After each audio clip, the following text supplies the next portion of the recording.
So you're wanting to get into some plyometric drills, but you can't quite do the big jumping that you feel like you should be doing. What are some easier ways to get into plyometrics? Let's get into it today. These are some things that you may have tried before or may be completely new to you, and that will help you prep yourself to doing more plyometric power moves that your body's not able to tolerate yet. It's kind of that bridge step that many people miss. First exercise, as we get into it, is a prep for jump. So this is where you go into where you would jump. So you squat down and get ready. And then as you start to jump, you don't actually have your feet leave the floor.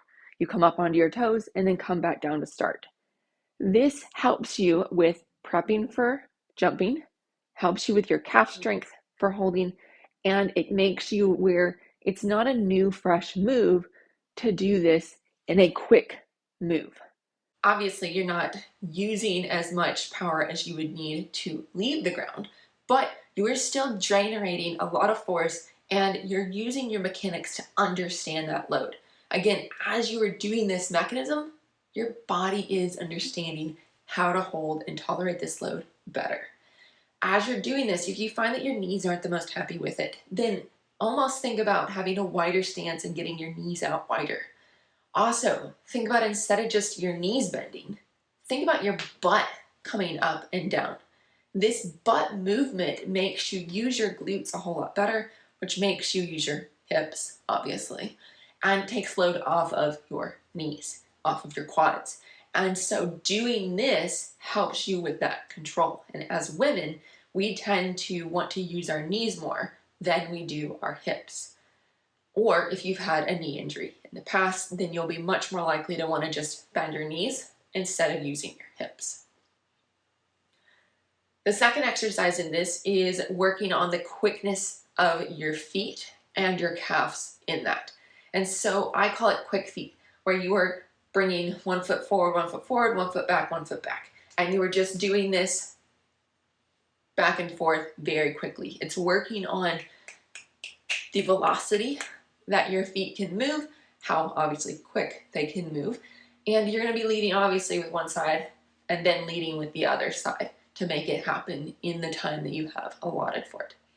This will use your muscles in your legs more than what you would think they would because it's trying to move quicker and your legs are definitely going to be feeling it, and it will help you with that power because power is the able to use force in a quicker motion. And so if you can use more force in a quicker motion, or you can go quicker in that same force.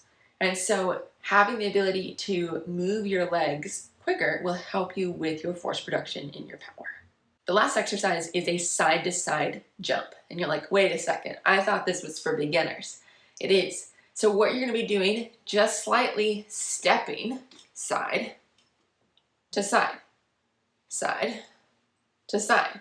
This helps you with load tolerance. It helps you with understanding balance. It helps you with controlling your leg and your foot and your body to be able to accept weight just on that one side.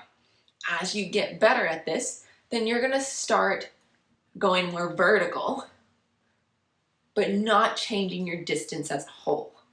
And so this allows you to drive more power up from one side and then from the other side, making it where if you do have a side-to-side difference in your legs and the ability to tolerate more plyometric moves, then this works on it.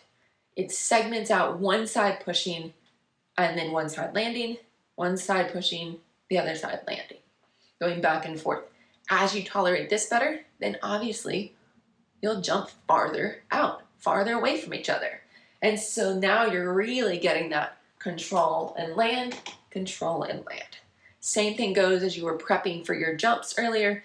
We want to make sure that we're not just using our knees and quads here, that we're using our hips. And so allow yourself to sink down in and really jump and sink down in and really jump. And this goes same thing for whenever you're starting, stepping side to side, side to side. Do it for a rep count or do it for a time allotment, which I prefer. If you're interested in a more dynamic higher plyometric drills, check out this video here. It's the one that I made first that has been getting a lot of views that people have liked for gaining power on their mountain bike. Bye y'all.